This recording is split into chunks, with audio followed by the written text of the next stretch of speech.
ओम शांति। आज 8 नवंबर 2024 बाबा के महावाक्य है। मीठे बच्चे, तुम यह राजयोग की पढ़ाई पढ़ते हो राजाई के लिए। यह है तुम्हारी नई पढ़ाई। प्रश्न है, इस पढ़ाई में कई बच्चे चलते चलते फेल क्यों हो जाते हैं? उत्तर है, क्योंकि इस पढ़ाई में माया के साथ बॉक्सिंग है। माया की बॉक्सिंग में बुद्धि को बहुत कड़ी चोट लग जाती है। चोट लगने का कारण बाप से सच्चे नहीं है। सच्चे बच्चे सदा सेफ रहते हैं। ओम शांति। यह तो सब बच्चों को निश्चय होगा कि हम आत्माओं को परमात्मा बाप पढ़ाते हैं।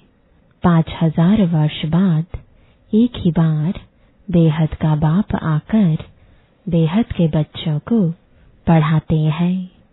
कोई नया आदमी यह बातें सुने तो समझ ना सके। रूहानी बाप रूहानी बच्चे क्या होते हैं यह भी समझ नहीं सकेंगे। तुम बच्चे जानते हो, हम सभी ब्रदर्स हैं। वह हमारा बाप भी है, टीचर भी है, सुप्रीम गुरु भी है। तुम बच्चों को यह जरूर ऑटोमेटिकली याद रहेगा।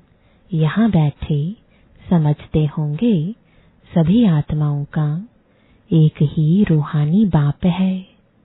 सभी आत्माएं उसको ही याद करती हैं। कोई भी धर्म का हो, सभी मनुष्य मात्र याद जरूर करते हैं। बाप ने समझाया है, आत्मा तो सब में है ना।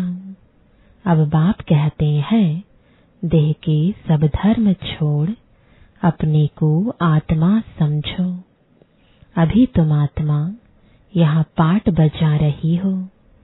कैसा पाठ बजाती हो वह भी समझाया गया है। बच्चे भी नंबरवार पुरुषार्थ अनुसार ही समझते हैं। तुम राजयोगी हो ना। पढ़ने वाले सब योगी ही होते हैं।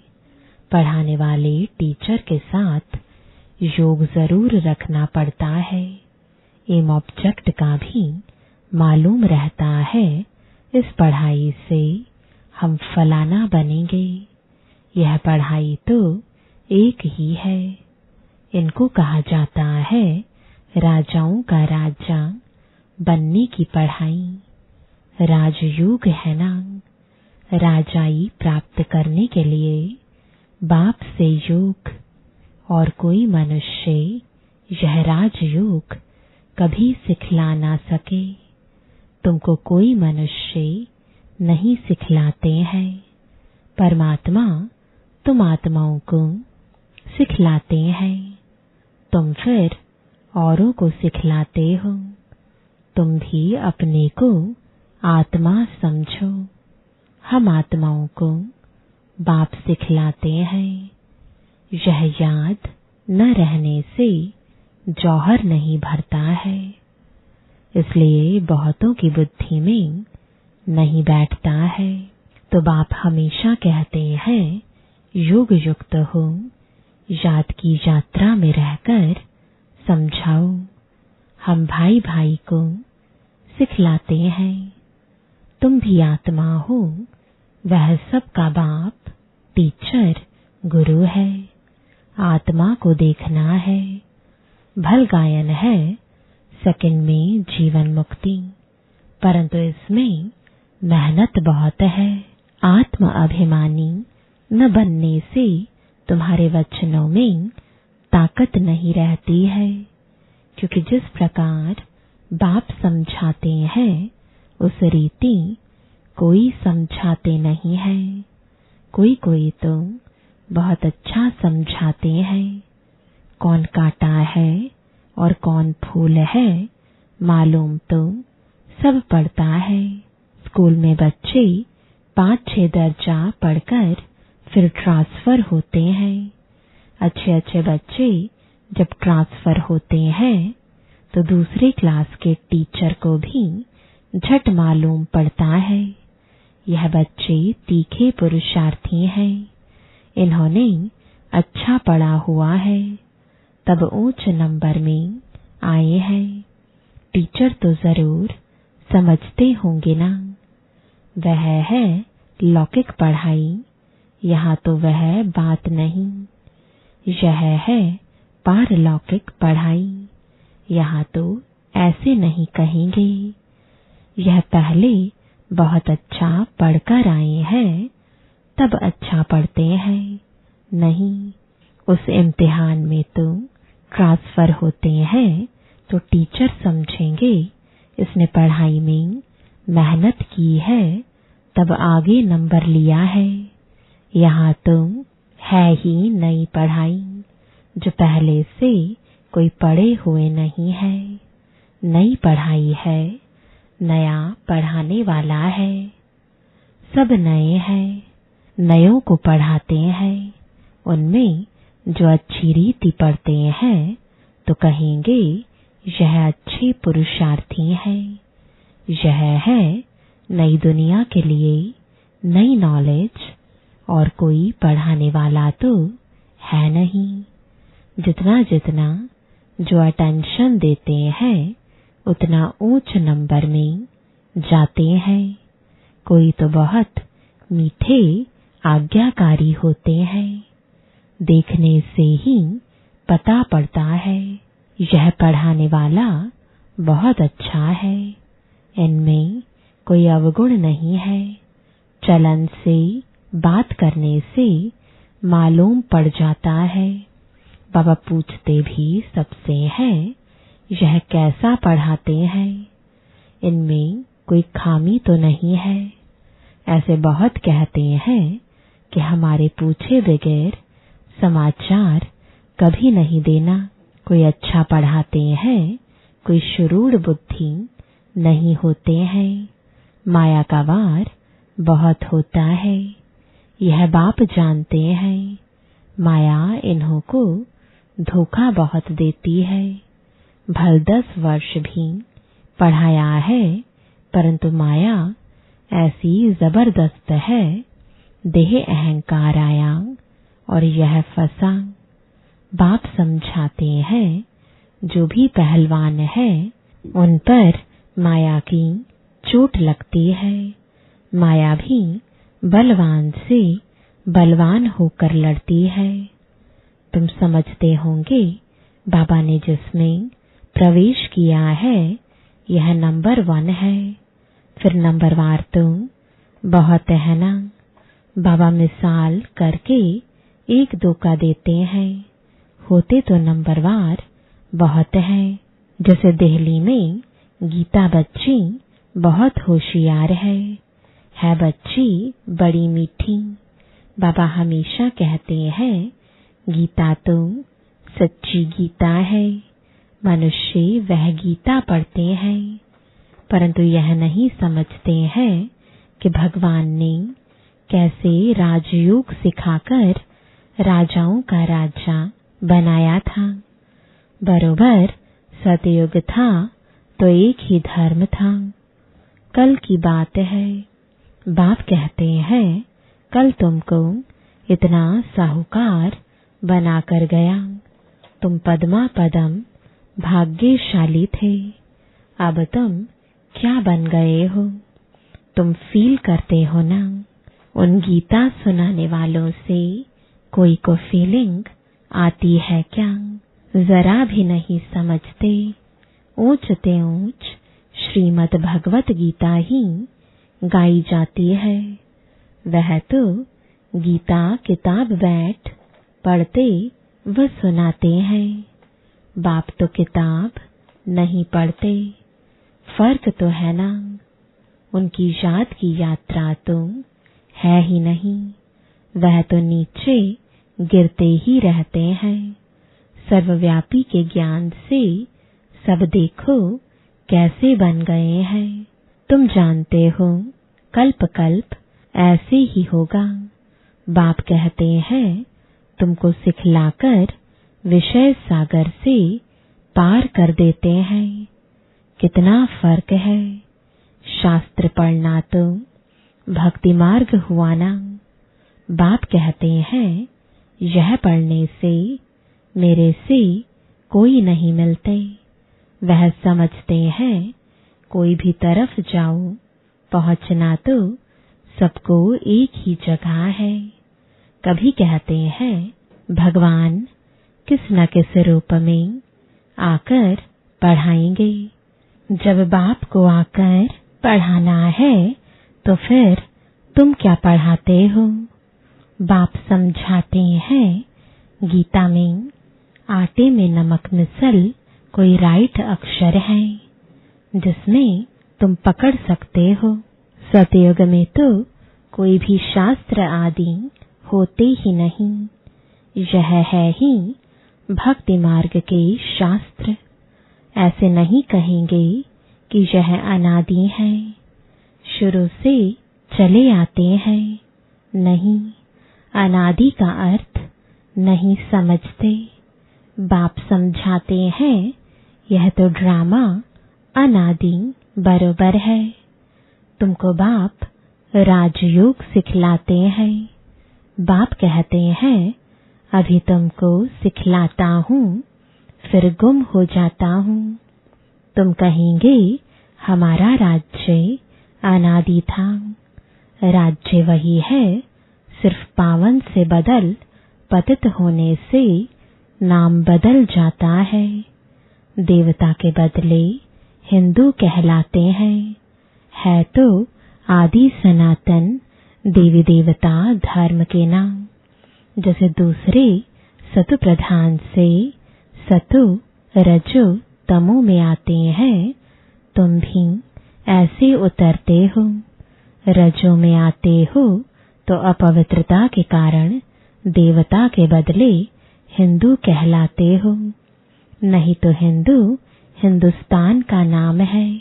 तुम असल में तो देवी देवता थे ना। देवताएं सदैव पावन होते हैं। अभी तो मनुष्य पतित बन गए हैं तो नाम भी हिंदू रख दिया है। पूछो हिंदू धर्म कब किसने रचा तो बता नहीं सकेंगे। आदि सनातन देवी देवता धर्म था जिसको पैराडाइज आदि बहुत अच्छे अच्छे नाम देते हैं। जो पास्ट हुआ है वह फिर रिपीट होना है। इस समय तुम शुरू से लेकर अंत तक सब जानते हो। जानते जाएंगे तो जीते रहेंगे। कई तो मर भी जाते हैं। बाप का बनते हैं तो माया की युद्ध चलती है। युद्ध होने से ट्रेटर बन पड़ते हैं। रावण के थे राम के बने, फिर रावण राम के बच्चों पर जीत पहन अपनी तरफ ले जाता है। कोई बीमार हो पड़ते हैं, फिर न वहां के रहते न यहाँ के रहते। न खुशी है न रंज, बीच में पड़े रहते हैं। तुम्हारे पास भी बहुत है जो बीच में है। बाप का भी पूरा नहीं बनते हैं, रावण का भी पूरा नहीं बनते। अभी तुम हो पुरुषोत्तम संगम युग पर। उत्तम पुरुष बनने के लिए पुरुषार्थ कर रहे हो। यह बड़ी समझने की बातें हैं। बाबा पूछते हैं हाथ तो बहुत बच्चे उठाते हैं परंतु समझा जाता है बुद्धि नहीं है। भल बाबा कहते हैं शुभ बोलो। कहते तो सब हैं हम नर से नारायण बनेंगे। कथा ही नर से नारायण बनने की है। अज्ञान काल में भी सत्यनारायण की कथा सुनते हैं ना। वहां तो कोई पूछ नहीं सकते। यह तो बाप ही पूछते हैं। तुम क्या समझते हो, इतनी हिम्मत है, तुम्हें पावन भी जरूर बनना है। कोई आते हैं तो पूछा जाता है, इस जन्म में कोई पाप कर्म तो नहीं किए हैं। जन्म जन्मांतर के पापी तो हो ही, इस जन्म के पाप बता दो तो हल्के हो जाएंगे, नहीं तो दिल अंदर खाता रहेगा। सच बतलाने से हल्के होंगे। कई बच्चे सच नहीं बताते हैं तो माया एकदम जोर से घूंसा लगा देती है। तुम्हारी बड़ी कड़ी बॉक्सिंग है, उस बॉक्सिंग में तो शरीर को चोट लगती है, इसमें बुद्धि को बहुत चोट लगती है। यह बाबा भी जानते हैं। यह ब्रह्मा कहते हैं, मैं बहुत जन्मों के अंत का हूँ। सबसे पावन था, अभी सबसे पतित हूँ, फिर पावन बनता हूँ। ऐसे तो नहीं कहता हूँ कि मैं महात्मा हूँ। बाप भी खातिरी देते हैं, यह सबसे जास्ती पतित है। बाप कहते हैं, मैं पराये देश पराये शरीर में आता हूँ। इनके बहुत जन्मों के अंत में मैं इनमें प्रवेश करता हूँ। जिसने पूरे 84 जन्म लिए हैं, अब यह भी पावन बनने का पुरुषार्थ करते हैं। खबरदार भी बहुत रहना होता है। बाप तो जानते हैं ना, यह बाबा का बच्चा बहुत नजदीक है। यह तो बाप से जुदा कभी हो नहीं सकता। ख्याल भी नहीं आ सकता कि छोड़ कर जाऊं। एकदम हमारे बाजू में बैठा है। मेरा तो बाबा है ना, मेरे घर में बैठा है। बाबा जानते हैं, हंसी कुड़ी भी करते हैं। बाबा आज हमको स्नान तो कराओ, भोजन तो खिलाओ। मैं छोटा बच्चा हूँ, बहुत प्रकार से बाबा को याद करता हूँ। तुम बच्चों को समझाता हूँ, ऐसे ऐसे याद करो। बाबा आप तो बहुत मीठे हो, एकदम हमको विश्व का मालिक बना देते हो। यह बात और किसकी बुद्धि में हो ना सके। बाप सबको रिफ्रेश करते रहते हैं। सब पुरुषार्थ तो करते हैं, परंतु चलन भी ऐसी होना। भूल हो जाए तो झट लिखना चाहिए, बाबा हमसे यह भूल हो जाती है। कोई कोई लिखते भी हैं, बाबा हमसे यह भूल हुई, माफ करना। हमारा बच्चा बनकर फिर भूल करने से 100 गुना वृद्धि हो जाती है। माया से हारते हैं तो फिर वही के वही बन जाते हैं। बहुत हारते हैं। यह बड़ी बॉक्सिंग है। राम और रावण की लड़ाई है। दिखाते भी हैं बंदर से नाली। यह सब बच्चों का खेल बना हुआ है। जैसे छोटे बच्चे बेसमझ होते हैं ना, बाप भी कहते हैं यह तो इन्हों की पाई पैसे की बुद्धि है।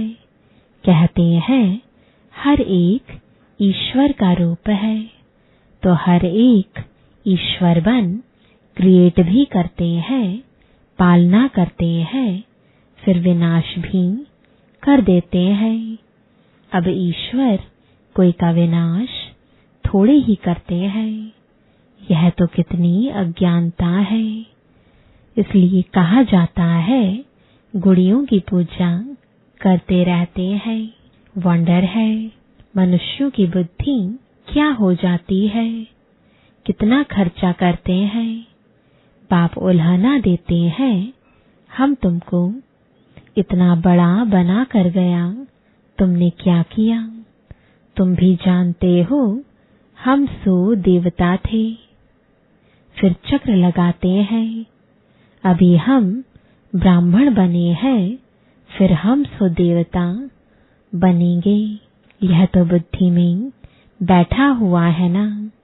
यहाँ बैठते हो तो बुद्धि में यह नॉलेज रहनी चाहिए। बाप भी नॉलेजफुल है ना। रहते भल शांति धाम में है, फिर भी उनको नॉलेजफुल कहा जाता है।